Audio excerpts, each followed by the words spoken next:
The Corsair Void RGB Elite wireless headset delivers immersive gaming audio and customizable RGB lighting, making it a popular choice for PC gamers.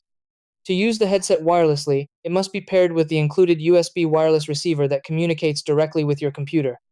Normally, the headset connects automatically once powered on, but if the connection drops or you replace the receiver, you may need to pair them again manually. The pairing process is quick and ensures stable audio performance during gameplay. And try these. Step 1. Insert the wireless USB receiver into an available USB port on your computer. Step 2. Turn on the headset by holding the power button until the LED indicator lights up. Step 3. If the headset doesn't connect automatically, press and hold the pairing button on the USB receiver until the indicator begins blinking. Step 4. On the headset, hold the power button for several seconds to enter pairing mode. Step 5. Wait a few moments until the LED lights stabilize, confirming the headset has successfully paired with the receiver.